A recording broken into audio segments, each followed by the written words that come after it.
पाठ 17 अनुच्छेद लेखन पैराग्राफ राइटिंग। किसी एक भाव या विचार के विषय में कुछ वाक्य लिखने को अनुच्छेद लेखन कहते हैं। अनुच्छेद लेखन के द्वारा किसी बड़े विषय के एक पक्ष को या किसी छोटे विषय को पूर्णता से स्पष्ट करने का प्रयास किया जाता है। इसमें केंद्रीय या मुख्य भाव होता है जो सुविधानुसार अनुच्छेद के आरंभ, मध्य या अंत में आ सकता है। अनुच्छेद लेखन करते समय निम्नलिखित बातों का ध्यान रखना चाहिए। अनुच्छेद लिखते समय अधिक विस्तार से बचना चाहिए। छोटे छोटे वाक्य लिखें। वाक्य एक दूसरे से जुड़े होने चाहिए। अनुच्छेद की भाषा विषय के अनुरूप होनी चाहिए। नीचे कुछ अनुच्छेद दिए गए हैं, इन्हें पढ़कर अनुच्छेद लिखने का अभ्यास कीजिए। 1. प्रातःकाल का दृश्य। प्रातःकाल का दृश्य अत्यंत मनमोहक होता है। सूरज निकलने से पूर्व आकाश में लालिमा छा जाती है। धीरे धीरे सूरज पहाड़ों की गोद से निकलता जान पड़ता है। यह आकाश में पूरब दिशा से निकलता है।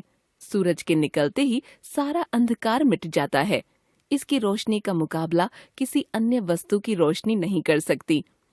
प्रातःकाल धीमी धीमी वायु चलती है। इस वातावरण में सैर करने से चित्त प्रसन्न हो जाता है। प्रातःकाल के समय आकाश में जादू सा होता प्रतीत होता है। सभी अपना आलस्य त्याग कर कामकाज में लग जाते हैं। 2. हमारे त्योहार। जीवन में त्योहारों का बड़ा ही महत्वपूर्ण स्थान है।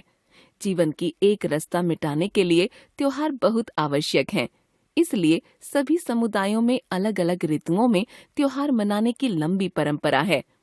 प्रायः सभी भारतीय त्योहारों का संबंध ऋतु चक्र और फसल चक्र से है।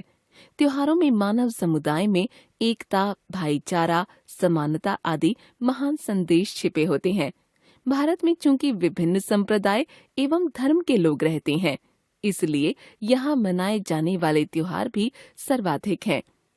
Dussehra, Deepawali, Holi, Guru Purnima, Mahavir Jayanti, Buddha Purnima, Onam, Pongal, Eid, Bakrid, Christmas, Good Friday आदि भारत में मनाए जाने वाले प्रमुख धार्मिक त्योहार हैं।